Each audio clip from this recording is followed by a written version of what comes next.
Ce programme est financé par les amis et partenaires du ministère de Joyce Meyer.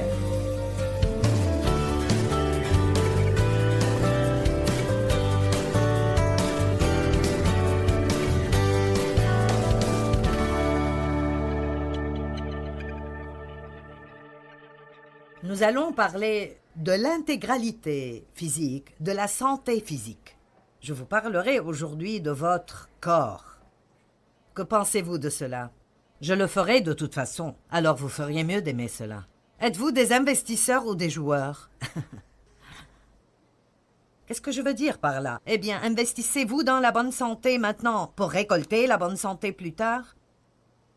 Ou est-ce que vous ne faites rien pour vous occuper de vous-même et vous abusez de votre corps en pensant que vous vous en tirerez? Comment abusez-vous de vous-même? Eh bien, si nous disions trop de stress, ou bien être surchargé, trop engagé, et ne pas avoir un vrai équilibre dans votre vie, ne pas vous reposer assez, ne pas rire assez, ne pas prendre de temps de congé, ou peut-être pas assez de sommeil.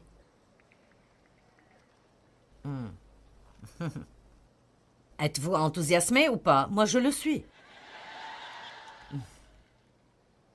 Ou peut-être l'inquiétude, l'anxiété. Qu'est-ce qui arrivera dans le monde? Qu'est-ce qui arrive avec le gouvernement? Qu'est-ce qui arrivera avec mes enfants ou après ma retraite? Eh bien, j'ai une autre idée. Et si nous vivions aujourd'hui? Je veux dire, vraiment, pourquoi n'avoir ni regret ni crainte? Et découvrons vraiment ce qu'aujourd'hui détient pour nous. Ou bien un mauvais régime. Eh bien, chérie, je suis ici pour t'aider aujourd'hui.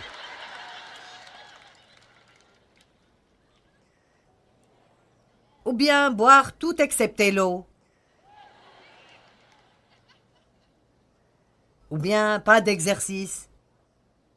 Si tout ce que vous faites est de vous asseoir dans votre fauteuil et presser des boutons sur des télécommandes, vous allez mourir, beaucoup plus tôt qu'il ne faut. Nous avons tous ces ligaments dans notre corps parce que Dieu nous a créés pour qu'on bouge.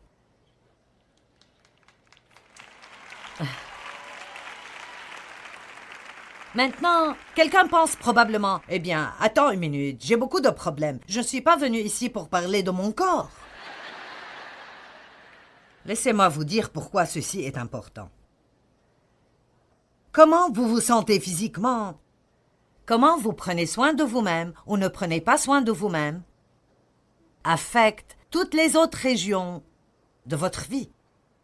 Toute autre région de votre vie, elle vous affecte spirituellement. Vous vous sentez misérable et vous êtes fatigué parce que vous n'avez pas dormi pendant 3 nuits. Vous ne voudrez pas prier. Vous n'allez pas pouvoir étudier la parole et vous concentrer parce que votre pensée est complètement épuisée. Allez maintenant, ça vous affecte. Ça vous affecte. Ça vous affectera mentalement. Ça vous affectera émotionnellement. Et je pense que beaucoup de gens essayent d'arranger toutes ces autres choses. Ils veulent être forts spirituellement, ils veulent être stables, ils ne veulent pas s'inquiéter tout le temps, mais ils font un travail misérable quand il s'agit de s'occuper d'eux-mêmes et ils se sentent mal tout le temps. Dieu ne nous a pas créés pour que nous nous sentions mal. Il ne nous a pas créés pour que nous ayons mal partout de notre tête jusqu'au bout de nos pieds. Je ne pense pas que c'est le meilleur que Dieu a pour nous si nous devons vivre dans un bureau de docteur et dépenser tout notre argent en payant des factures médicales. Merci Dieu pour toute l'aide médicale. Je l'utilise aussi, mais je ne pense quand même pas que c'est le meilleur que Dieu a pour nous. Et je crois que le stress est la cause de maladie numéro 1. Parce que le malaise, c'est quand vous n'êtes pas à l'aise.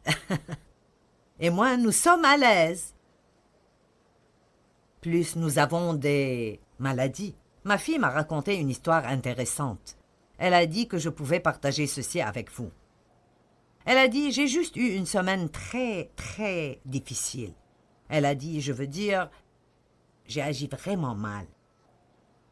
Elle a dit « Je me suis énervée plusieurs fois et j'ai mal agi avec ma famille. J'ai dû leur demander pardon. » Elle a dit « Je me suis énervée à la salle de gym. Et j'ai dit des tas de choses là-bas que je n'aurais pas dû dire. » Et elle a dit « J'ai eu une semaine difficile. » Et elle est vraiment une bonne fille et elle aime vraiment Dieu. Donc, cela ne ressemble pas à son caractère. Et elle a dit « Quand je me suis arrêtée pour... » Écoutez, elle a dit « Quand je me suis arrêtée pour prier. » Et elle a dit « J'ai beaucoup pleuré. » Je combattais le découragement. Donc, nous avons tous ces problèmes mentaux et émotionnels. Et elle planifie, et donc elle aime accomplir des choses. Elle travaille dur et elle aime accomplir des choses. Eh bien, quand quelque chose d'autre arrive, ce qui se passe toujours, est-ce que quelqu'un a remarqué que votre plan ne marche juste pas à 100%? Et des choses folles comme qu'elle devait faire quelque chose et elle est restée au téléphone pendant 1h45 à attendre pour pouvoir s'occuper de cette chose. Et quand elle est finalement arrivée à une personne vivante, juste quand ils étaient prêts à finaliser la conversation, l'appel a été déconnecté. Et elle a dû tout faire de nouveau. Et elle et sa famille, ils allaient à l'île du Prince-Édouard en vacances cette année, et c'est au Canada. Et elle était totalement inconsciente du fait que son passeport était expiré. Et son mari a demandé « Est-ce que nos passeports marchent toujours ?»« Je ne sais pas. » Ils ont cherché et bien sûr, ils étaient expirés. Ils ont pensé que ce serait facile d'en faire un. Ils ont découvert que ceci était un cauchemar aussi. J'en suis même pas sûre qu'ils les auront à temps. Ils attendent au bureau de poste, ils attendent dans la file, etc., etc., etc. Donc, ça l'a juste rendue folle. Vous savez, si vous vivez sur le bord,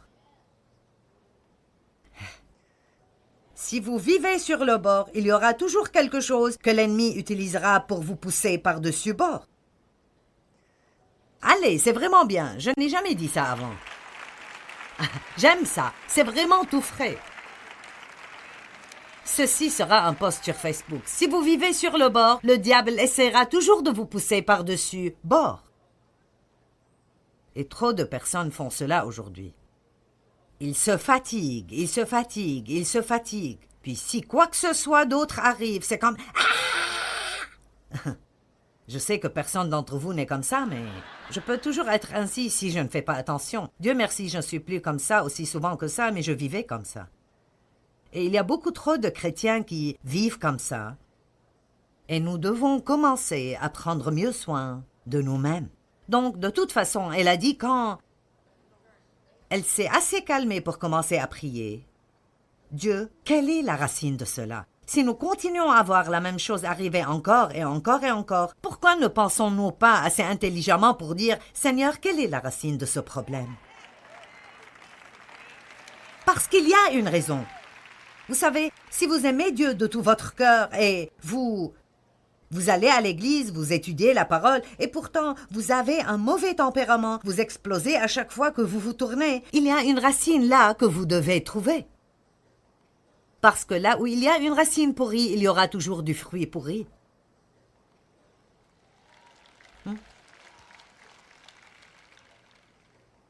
Et elle a dit, tout ceci, quand j'y ai pensé, était juste que je n'avais pas assez dormi pendant probablement 2 semaines.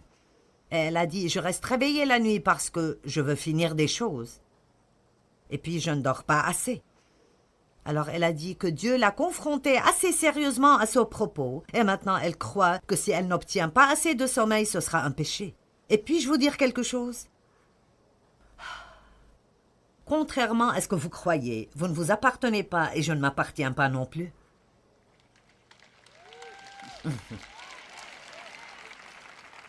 Et juste pour être honnête, tout chrétien qui a cette attitude, eh bien, c'est ma vie, je peux faire tout ce que je veux. Alors vous n'avez pas encore lu la Bible. Vous pouvez faire ce que vous voulez, mais Dieu nous offre la possibilité d'être guidés par le Saint-Esprit dans la vie avec un V majuscule. Nous avons parlé la nuit dernière à propos de comment la Bible dit qu'il y a une vie qui nous est offerte. Et ce n'est pas une vie où vous respirez et vous marchez seulement, c'est la vie comme Dieu l'a. La vie, Zoé, est la vie comme Dieu l'a. Mince, quel genre de promesse merveilleuse est ceci. Et vous savez, je connais aussi un autre jeune homme, quelqu'un que je connais depuis un bon moment. Et ce gars avait un mauvais tempérament et c'était difficile de s'accorder avec lui, et guénard et irrité tout le temps, et pourtant, il avait été un chrétien pendant très longtemps. Et tout le monde est arrivé à la conclusion, c'est juste comme ça que tel et tel est. Et il a fini par, à travers une série d'événements, changer ses habitudes de nutrition et aller s'entraîner. Il s'entraîne maintenant chaque jour. Je ne peux pas faire ça, mais je crois en l'exercice. Je pense que nous n'en faisons pas assez dans notre vie de tous les jours. Dans le temps, les gens ne devaient pas payer pour s'exercer. Ils s'entraînaient dans leur vie de tous les jours. Mais nous ne devons pas suer. Nous n'avons pas à faire ça. Nous pressons des boutons et la vaisselle est faite. Nous pressons plus de boutons et la télé s'allume. Et nous montons et nous descendons sur l'escalier roulant ou dans l'ascenseur. Nous nous énervons si nous n'avons pas de place de parking à côté de l'entrée. Et bonté divine, nous ne devrions pas suer, ça ferait sortir certaines toxines qui nous tuent. Donc, c'est dur pour moi de croire le changement en cet homme dont je parle, après avoir changé son terre et commencé des exercices. Et je vous dirai une chose, mieux vous vous sentez physiquement, mieux vous vous sentez à propos de tout. Ça vous donne plus de confiance, ça vous donne plus d'audace. Vous marchez plus droit, vous êtes plus énergétique, vous voulez être impliqué dans des choses. Et je vous dis maintenant, peut-être que vous avez une maladie et il y a des choses à propos desquelles vous ne pouvez rien faire, mais commençons à faire quelque chose à propos des choses dont on peut s'occuper.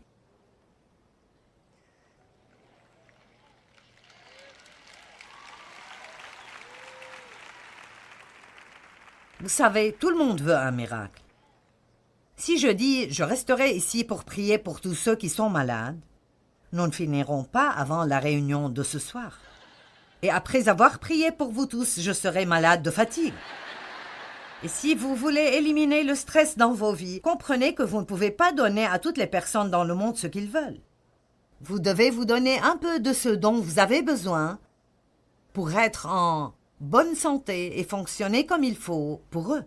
Et je veux vous dire, quoi que vous en pensiez, ce message aujourd'hui est possiblement l'un des messages les plus importants que vous entendrez, car quand Jésus nous offre une nouvelle vie, il y a un mode de vie qui va avec. Vous ne recevez pas juste Jésus pour continuer à vivre de la même façon que le monde vit. Jésus a dit « Je suis le chemin, je suis la vérité et je suis la vie ». V majuscule, et nous devons apprendre comment lui obéir. Alors, maintenant, quand je vous parle aujourd'hui de ce que vous mangez, ce n'est pas une discussion de combien vous pesez. Donc, n'entrons pas là.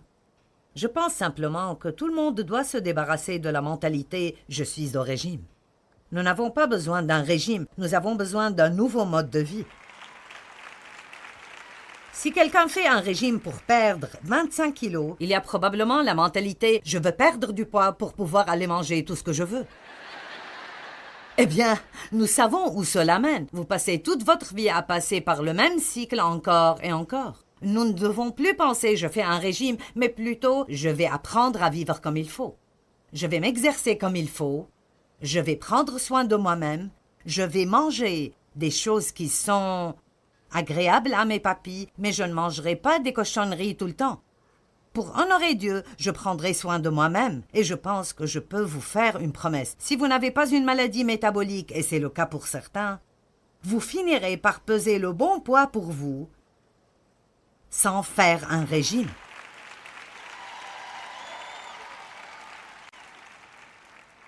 Si vous mangez comme il faut et vous vous exercez assez, vous finirez par peser ce qu'il faut pour vous. Tout le monde ne se ressemblera pas exactement. J'ai une amie qui mange plus que moi et elle pèse 50 kilos. Et c'est gênant. Est-ce que quelqu'un comprend ce que je dis? Est-ce que ça prend du sens?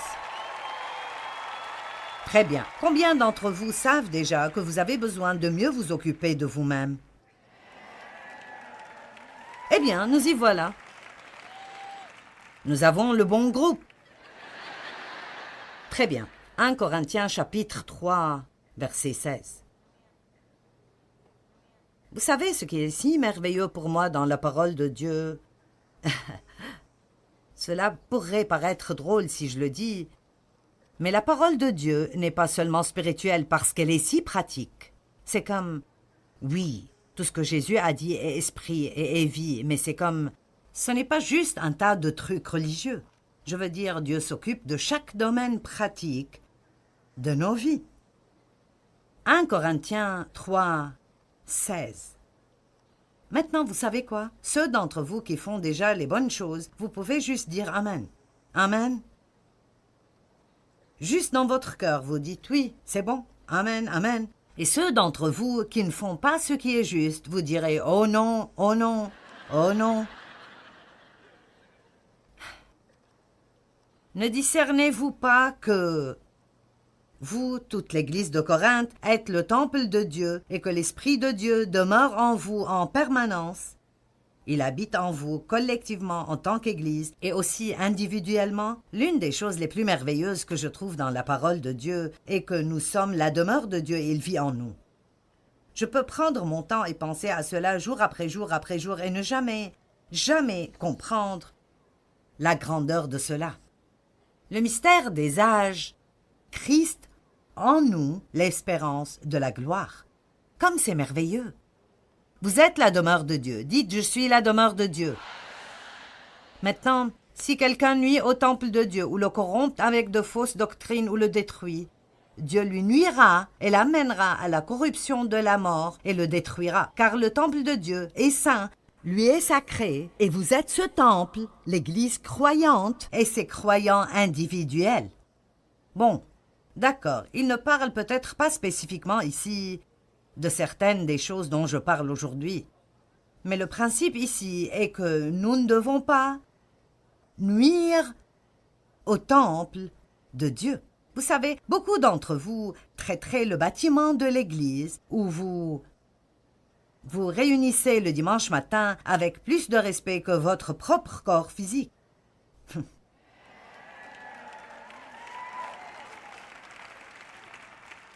J'aime cette partie de la salle. Ils se comportent beaucoup mieux que vous, les gars. Vous allez devoir les rattraper ici.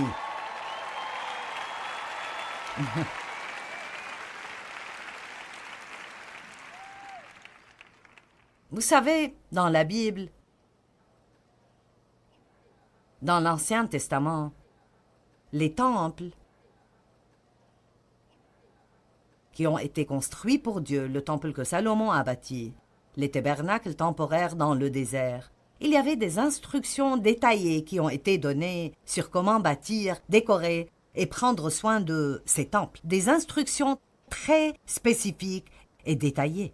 Il était magnifique. Il demandait beaucoup de soins pour le maintenir dans un bon état. Et il y avait des moments dans l'histoire où le temple est tombé en ruine à cause de périodes de négligence et des programmes entiers ont été conçus pour le reconstruire et le réparer. Avez-vous besoin d'une nouvelle couche de peinture ou d'un programme entier pour reconstruire et réparer? Pour certains d'entre vous, ceci pourrait juste être comme faire un peu d'ajustement dans certaines choses. Je ne boirai plus autant de café et je boirai plus d'eau. D'accord. J'essaierai d'avoir 7 heures de sommeil par nuit au lieu de 4. Non? Dois-je ajuster encore plus? J'ai besoin de 8 heures de sommeil, sinon je ne serai pas agréable. Il y a eu un temps dans ma vie où je pouvais en avoir 6 pour quelques nuits consécutives, et pas tout le monde a besoin de cela. Dave a une sœur qui dort 5 heures par nuit, et elle l'a fait toute sa vie et elle se sent bien. Elle n'a juste pas besoin de beaucoup de sommeil, mais il n'y a pas beaucoup de gens comme ça. Beaucoup ont besoin de bien dormir, et très peu de gens le font. Maintenant, pour pouvoir le faire, je dois dire non à beaucoup d'autres choses. Vous regardez une femme qui est à la maison la nuit. Quand je ne suis pas en train de prêcher, je suis à la maison à avoir ma thérapie assise. Amen. Il y a beaucoup de choses que je pourrais vous dire, des dommages que j'ai causés à mon corps dans le passé à cause de mon ignorance et le fait de faire trop et d'avoir trop de stress au nom de Christ et d'essayer d'aider les gens. C'est plutôt intéressant. Vous ne pouvez pas briser les lois naturelles de Dieu, même si vous pensez que vous le faites pour le servir et vous en tirer. Je me suis rendu malade en travaillant dans le ministère. Et je peux vous montrer un autre gars dans la Bible, Épaphrodite, qui est presque mort parce qu'il travaillait si dur dans le ministère. Donc, Dieu nous dit qu'il y a certaines choses que vous devez faire pour prendre soin de vous-même, sinon les choses ne marcheront pas bien. L'une des choses que j'ai faites était de fatiguer mes glandes surrénales et donc je dois toujours supporter certains des effets de cela. Et donc, il y a un petit produit chimique dans votre corps appelé cortisol et il est supposé être haut quand vous vous réveillez. Puis il baisse quand vient l'heure d'aller au lit la nuit pour que vous dormiez. Eh bien, le mien est comme ça. Il est bas le matin et haut la nuit. Donc, pour que je puisse le baisser la nuit, j'ai besoin de 3 heures de paix et de silence absolu. Et puis, je peux aller au lit et dormir vraiment bien pendant 8 heures. Donc, cela veut dire que je dois dire non à sortir chaque nuit avec tous mes amis et à être impliqué dans tout ce qui se passe. Maintenant, vous ne devez pas faire ce que je fais, mais vous devez découvrir ce dont vous avez besoin. Allez!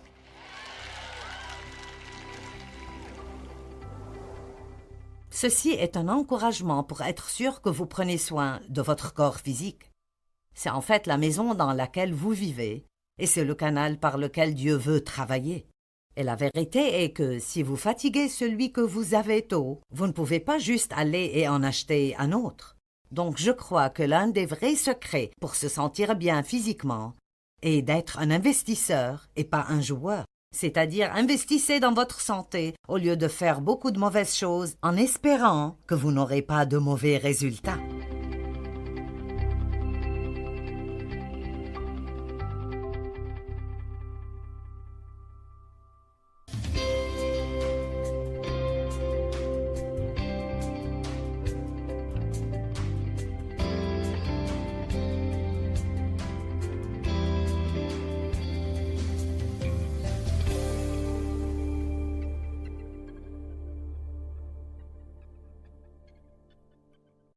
Ce programme est financé par les amis et partenaires du ministère de Joyce Meyer. Et je veux vous dire que quoi que vous pensiez, ce message pourrait très bien être l'un des messages les plus importants que vous puissiez entendre, parce que quand Jésus nous offre une nouvelle vie, il y a un mode de vie qui va avec.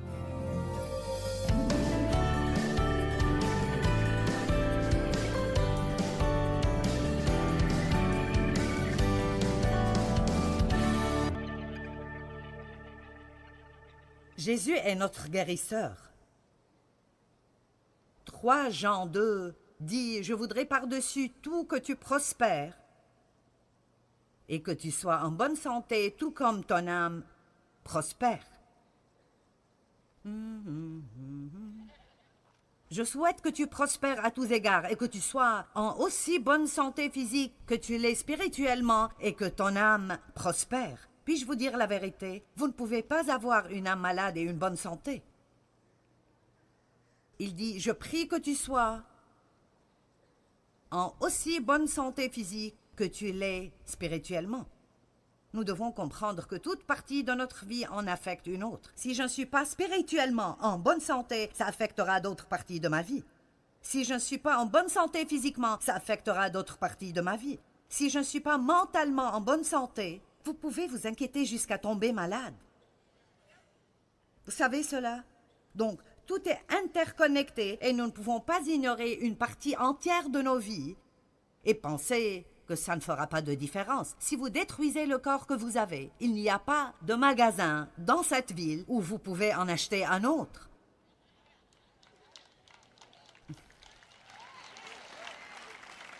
Et vous savez quoi?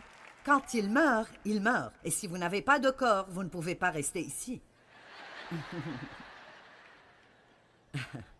Et je n'ai pas encore fini ici. Je compte rester un moment. Cela veut dire que je dois m'occuper de la maison.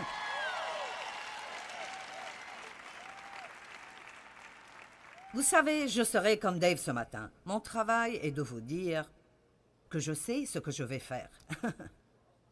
J'espère que certains de vous présents aujourd'hui et les personnes qui regardent à la télé, vous savez, je pense à combien de personnes malades il y a. Et combien de personnes se sentent vraiment misérables tout le temps. Et ceci n'est pas la réponse à toutes les maladies. Il y a beaucoup de maux et de maladies pour beaucoup de raisons, et je ne prétends pas avoir la réponse à tout. Mais je dis que nous devons faire ce que nous pouvons là où nous pouvons faire quelque chose. Et combien d'entre vous croient aujourd'hui que certains des problèmes que vous avez, vous pourriez les résoudre en faisant quelque chose? Merci. Point bien marqué. Et vous savez quoi, si vous faites déjà ce qu'il faut, félicitations. Soyez un exemple pour d'autres personnes. N'essayez pas de matraquer les gens pour qu'ils agissent comme vous agissez, mais soyez un exemple. Les gens me demandent « Comment peux-tu être en si bonne forme à ton âge ?» Eh bien, je m'occupe de moi-même. Et je ne le faisais pas pendant longtemps, mais vous savez ce que Dieu m'a montré? Il a dit « Si tu ne commences pas à t'exercer, tu ne seras pas assez forte pour le dernier tiers de ton chemin. » J'ai commencé à m'exercer régulièrement il y a près de 10 ans. Et si je ne l'avais pas fait, je ne suis pas sûre d'avoir été assez forte pour être ici aujourd'hui.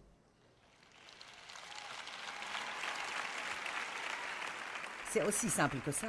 J'étais courbaturée pendant 2 ans. J'ai commencé à m'entraîner quand j'avais 63 ans. J'étais courbaturée pendant 2 ans. Vous n'avez rien vu avant d'être si endolori que vous tombez sur la toilette et vous devez prier pour pouvoir vous lever. Oh mon Dieu, c'est comme... Je ne pouvais pas m'asseoir et je suis tombée et j'ai pensé, je ne sais pas ce que je vais faire, j'espère pouvoir me lever. Je sais que je vous dis des choses folles, mais vous savez, vous devez réaliser que je sais que ce n'est pas amusant, mais je vous parle de votre avenir. Je parle de si vous allez faire un investissement dans votre avenir. Ne regardez pas quelqu'un qui est en bonne forme en disant « J'aurais aimé ressembler à cela ». Ils ne sont pas arrivés là en souhaitant. Oh, ceci est meilleur qu'on ne le réalise même.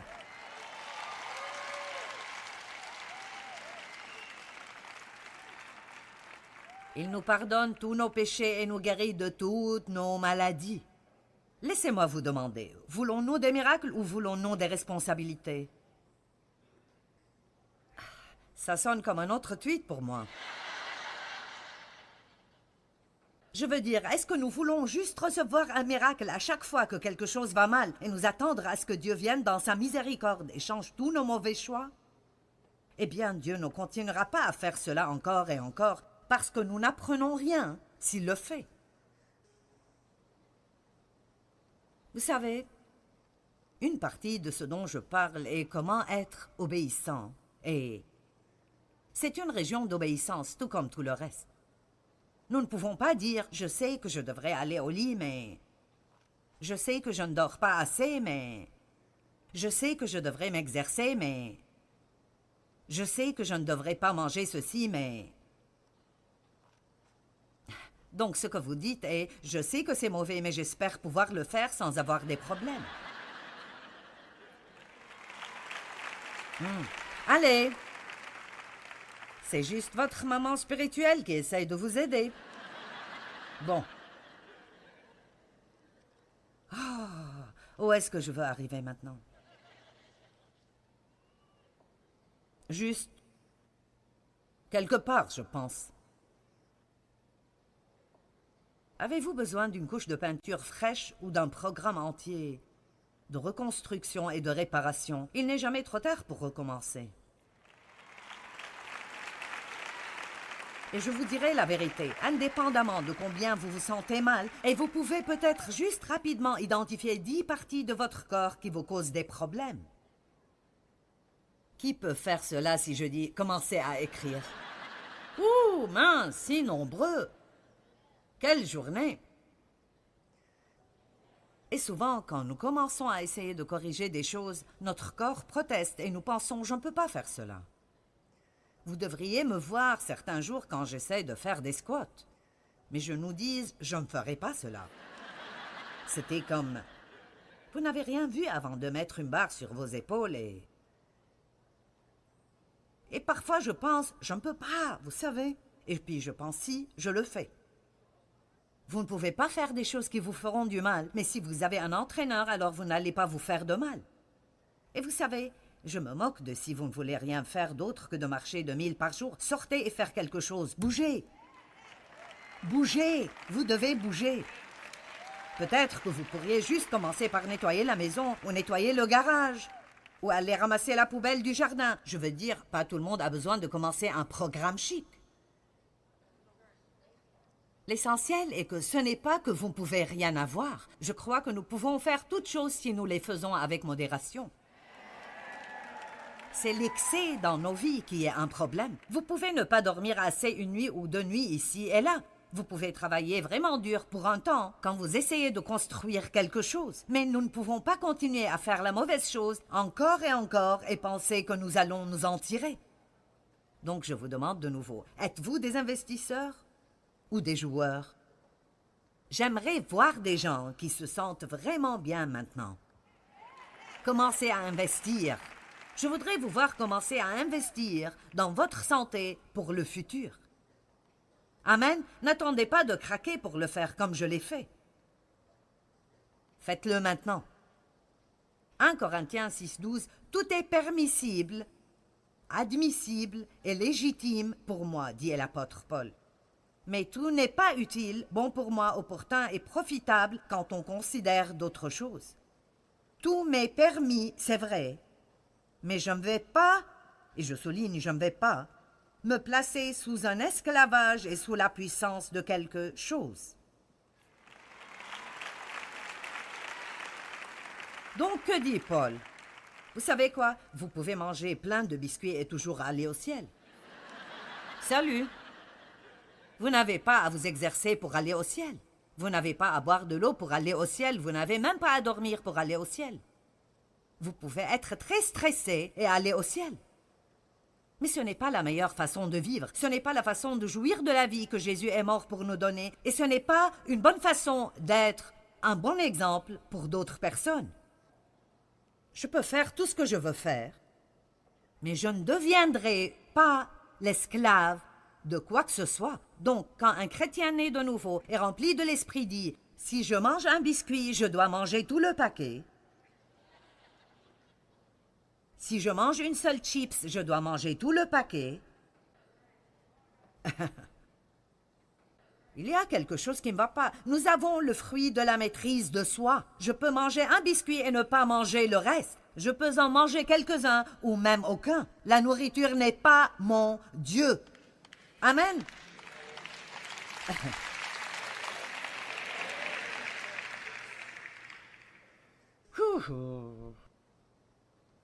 Très bon. Voyons avec quoi d'autre je peux vous rendre heureux. Regardons Épaphrodite, c'est important. Philippiens 2, 25. Vous le dire n'est pas assez bon, vous devez voir. C'est comme ça que votre maman aimerait vous parler, je pense. Eh bien, vous pensez, mais pas la mienne. Philippiens 2, 25 à 30. Mais j'ai estimé nécessaire de vous envoyer Épaphrodite.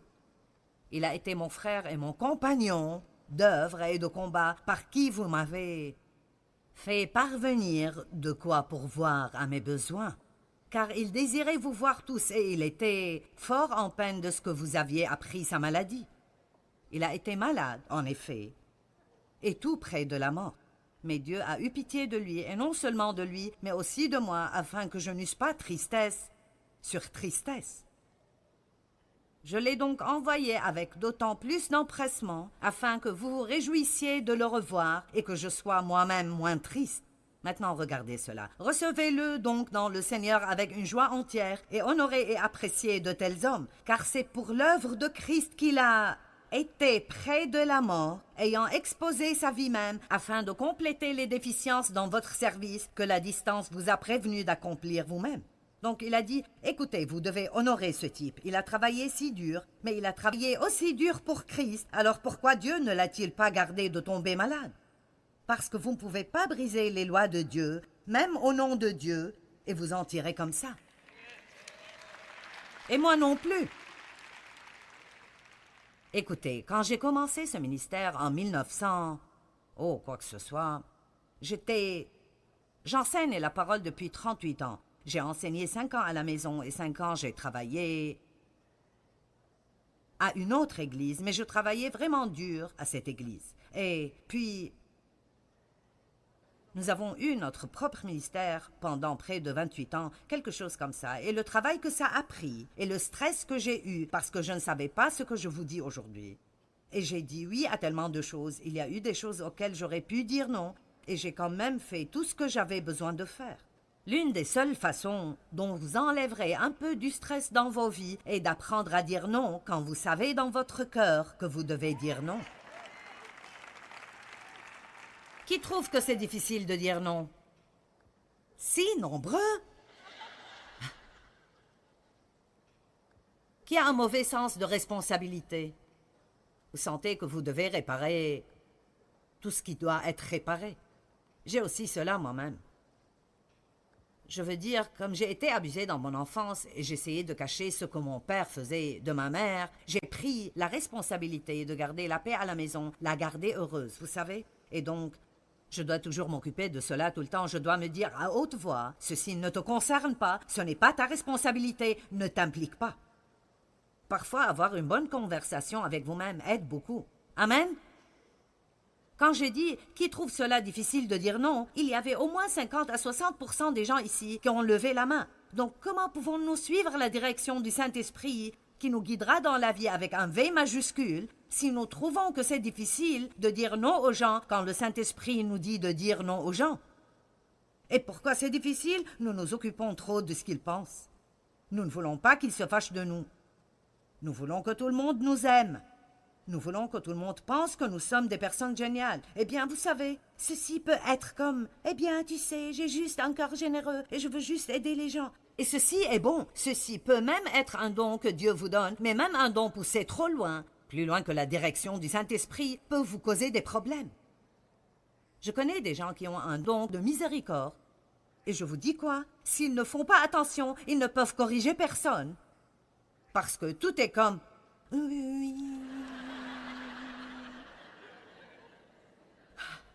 Oh, allez, je me fatigue aussi, suivez-moi. »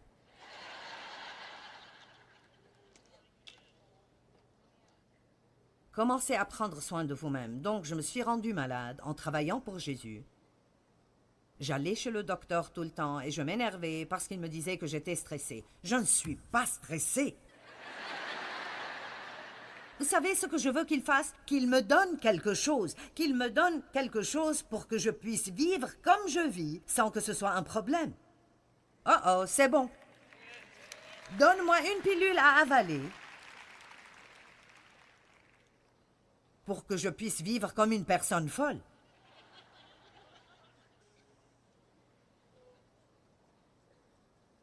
Est-ce que nous voulons parler des médias sociaux?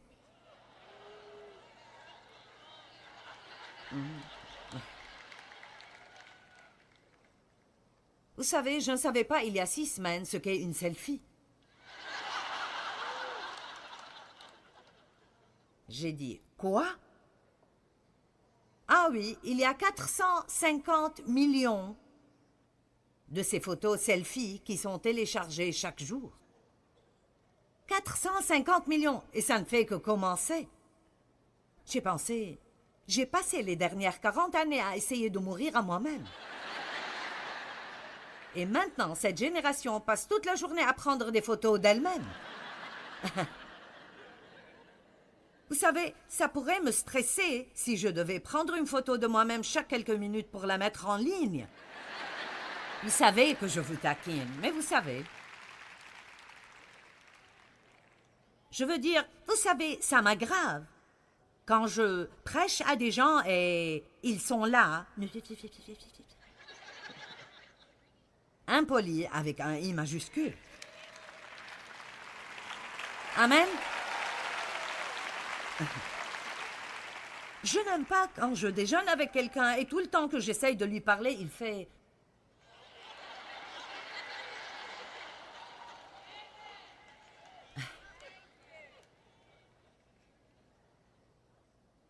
Écoutez, je suis pour la nouvelle technologie. J'aime la technologie que nous avons aujourd'hui, mais elle ne doit pas nous contrôler. Vous n'avez pas besoin de voir vos lettres quand vous allez à la salle de bain à 2 heures du matin. Vous savez, il y avait un moment dans votre vie où vous n'étiez pas aussi important. Et je ne suis pas sûre que quelqu'un de nous est si important maintenant que quelqu'un doit pouvoir nous joindre tout le temps où nous nous effrayons. Je veux dire, je sais comment j'agis quand j'oublie mon portable. Je dois retourner et le reprendre. Je ne peux pas avoir mon portable. Je veux dire, Dave vous le direz, je cherche dans mon sac. Oh, j'ai oublié mon portable. Puis je le trouve quelque part. Il dit, il est quelque part ici. Dave, lui, répond au téléphone quand il le veut. Vous savez, c'est vraiment, je dis, réponds au téléphone quand je t'appelle. Eh bien, il était en mode silencieux et je jouais au golf. Et je dis, bien... Je vous dis que j'avais une nouvelle histoire de Dave, mais je ne pense pas qu'elle aura sa place avant demain. Si vous voulez entendre l'histoire de Dave, vous devrez revenir. Bon, maintenant, laissez-moi vous parler d'une dernière chose qui cause beaucoup de stress. Rappelez-vous que le stress cause le malaise, et le malaise se transforme en maladie. Et il y a beaucoup de choses qui causent le stress. Vous savez, ne pas prendre soin de vous-même, ne pas bien dormir, ne pas manger comme il faut. L'inquiétude cause le stress, mais... Juste rapidement, qu'est-ce que la désobéissance nous fait? Qu'est-ce qu'elle vous fait spirituellement, mentalement, émotionnellement et finalement physiquement? Parce que si tout le reste ne va pas, ça arrivera à votre corps. Qu'est-ce qui arrivera quand je sais très bien que je fais quelque chose que Dieu ne veut vraiment pas que je fasse, ou que je ne fais pas quelque chose qu'il veut que je fasse? Et Dieu merci, plus vous êtes en Christ et mieux ça ira, mais... Qu'est-ce que ça fait? Eh bien, ça me donne une conscience coupable. Et il n'y a rien de plus stressant que d'avoir une conscience coupable. Vivre en sachant que vous ne faites pas ce que vous devriez faire et continuer d'agir ainsi de toute façon.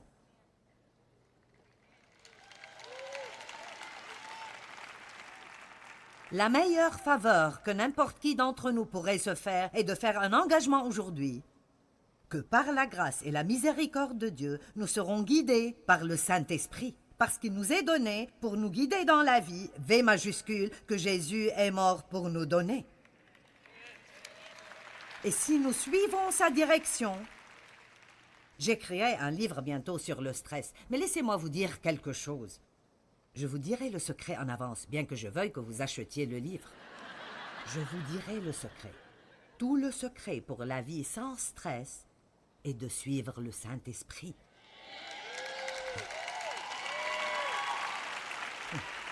Maintenant, je devrais travailler sur cela, mais c'est tout, parce que Jésus a dit « Je suis venu pour que vous ayez la vie avec un V majuscule. » Et comme je partirai, je vous enverrai le Saint-Esprit, et il vivra en vous pour vous guider, vous enseigner, vous convaincre du péché, pour vous convaincre de la justice. Et si vous suivrez sa direction, waouh, la vie avec un V majuscule. L'énergie, une pensée créative et vive, des émotions calmes, en suivant la direction du Saint-Esprit. Donc si quelqu'un vous dit « Hé, allons faire ceci !» et vous faites « Et puis vos émotions disent « Je veux y aller, je veux y aller, je veux y aller !» D'accord, disons juste que vous avez pris un engagement de... Peu importe, j'inventerai quelque chose. Disons juste que j'ai pris un engagement d'aller voir ma tante, qui a 87 ans, dont je m'occupe à la maison de repos le lundi. Et je lui ai dit que je viendrai et elle s'exalte et que je lui amènerai un déjeuner et elle s'exalte. Et alors une amie à moi m'appelle et dit « Hé, écoute, il y a une grande solde au mall. Allons-y ensemble. » Maintenant, je sais sans devoir prier que je dois tenir parole avec ma tante. Mais, oh, je veux y aller, je veux y aller, je veux y aller, je veux y aller. Donc je dis une excuse stupide à ma tante, qui est en fait vraiment un mensonge chrétien. Allez. Et alors je ne tiens pas parole, et je fais du shopping, et je dépense comme ça de l'argent que je ne devrais pas dépenser. Et tout ce temps, je me sens pourrie à l'intérieur, parce que je sais que je n'ai pas fait ce que je devrais faire. Et je vais à la maison et je me sens mal toute la journée, puis je ne dors pas bien. Et puis, je me sens déprimée et fatiguée. Et puis, je vais chez le docteur. Je suis déprimée. Peux-tu me donner quelque chose pour me remonter le moral? Allez, vous me suivez?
Đi khắp phương trời vẫn nhớ tới quê hương,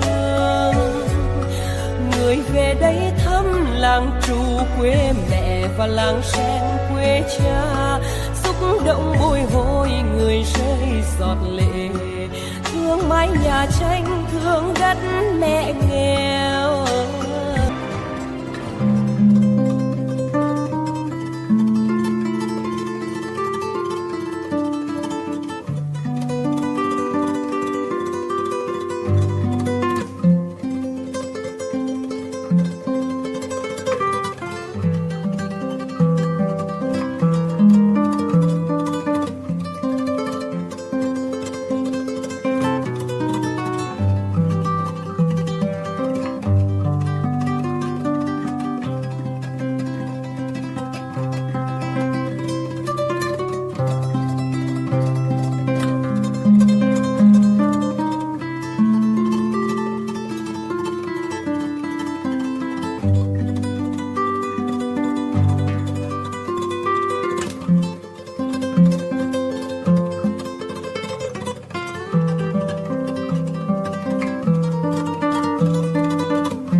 Thank